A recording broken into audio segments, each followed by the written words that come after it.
Hi, my name is Brandon Bo Bakhtiar. I'm a personal trainer with Gold's Gym here in San Francisco. My website is bodybybo.com. I've been personal training for about 4 years. I'm going to give a few sentences, give you some nutrition tips basically. What to eat, what not to eat more importantly, and how that affects how you look.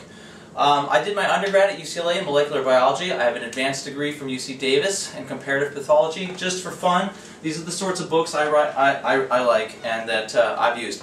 From The Zone, written by Barry Sears back in the day, to South Beach Diet. These books are a little more technical. Optimal Sports Nutrition by Michael Colgan and Protein Power. But I'm going to give a lot of the points right now.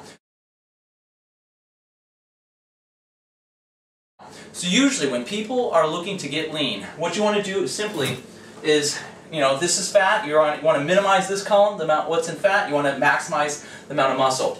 A key thing that you want to keep track of is calories. If you spend too many calories in a day, just like money, if you spend too much money, you go broke.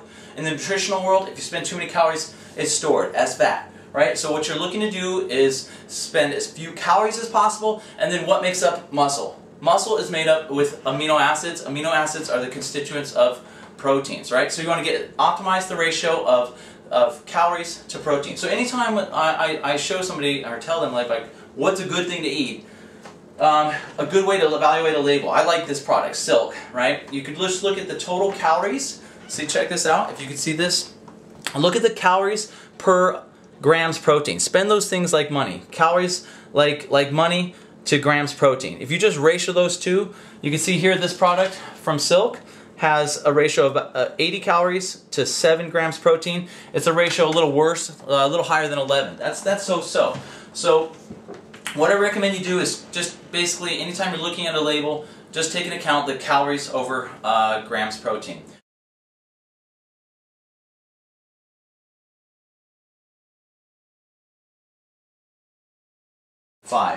So versus something here, let me show something that's garbage, rice, or something that's just pure carbohydrate. People I go work out, they do their cardio, and then they after they're done, they go and get like a huge plate of rice, or they have like their Gatorade, which is just sugar water. Any kind of juice, you gotta avoid juice. You gotta avoid sodas. Those are basics. Anything that's high in calorie, that's not rich in protein. People go out to parties, they have like alcohol, high in calorie, low in protein. That's why it's bad. Cheese, processed meats, any kind of meat that's cured, salami, any of those meats that typically are at those wine parties and things like that, go easy on. Try to not take those in, especially cheese. People are like, oh, but isn't cheese and nuts? Those are high in protein. No. Look at the label. You will see that they have more fat than protein. So how can you think of it as high in protein if it has more fat? I have people too many times make this mistake. They'll say I had a whole avocado. Isn't that good for my skin? I had that on my salad. I'm like, no. You need such a little amount of fat in order to keep a healthy skin and the amount of fat that you need. I use a product like this. This is something I'll take.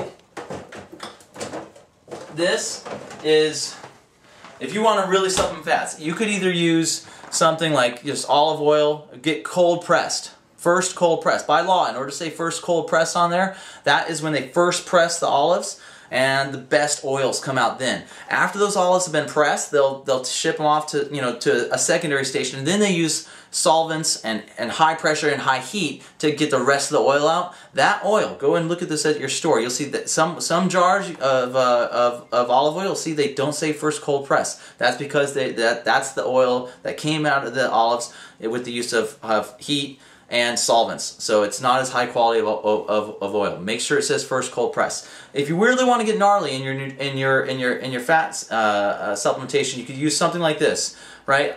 Basically, the key things you want to look for is EPA, high EPA, and DHA.